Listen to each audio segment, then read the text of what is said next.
bansa kung saan mas marami ang mga kababaihan kaysa kalalakihan.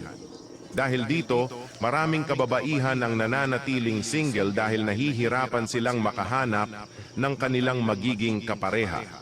Kung ikaw ay naghahanap ng iyong forever at nahihirapan kang makita ito sa ating bansa, ba't di mo subukan ang iyong swerte sa mga bansang ito?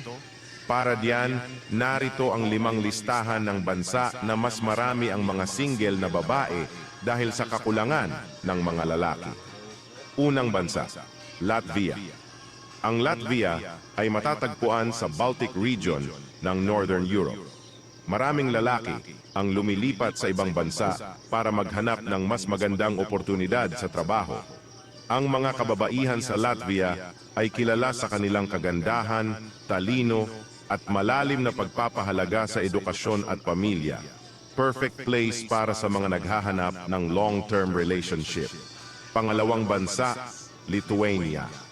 Katulad ng Latvia, maraming lalaki rin ang lumilipat sa ibang bansa para mag-aral o magtrabaho. Ang mga Lithuanian women ay well-educated at family-oriented, pero may modernong pananaw sa buhay. Sila rin ay kilala sa kanilang warm hospitality at sense of style. At isa nga sa napakaswerteng Pinoy na nakadali ng isang magandang Lithuanian ay ang vlogger na Pinoy na si Eugene.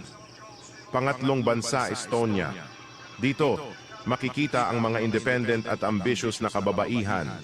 Maraming lalaki ang lumilipat sa ibang bansa, kaya't mas marami ang mga single na babae rito. Ang mga Estonian women ay progressive ang pag-iisip at entrepreneurial.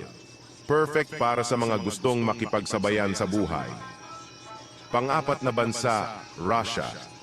Dito, makikita ang mga kababaihang elegant at may malalim na pagpapahalaga sa pamilya.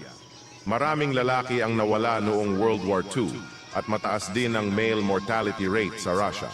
Kaya't mas marami ang mga kababaihan na naghahanap ng harmonious and loving relationship. At panghuli, Ukraine. Sa Ukraine, makikita ang mga kababaihang may grace at traditional values. Maraming lalaki ang umaalis dahil sa mga conflict at emigration. Ang mga Ukrainian women ay kilala sa kanilang loyalty at hospitality. Kaya kung ikaw ay naghahanap ng iyong forever, pero di mo makita sa Pilipinas, baka isa sa mga bansang ito ang para sa iyo. Good luck sa iyo.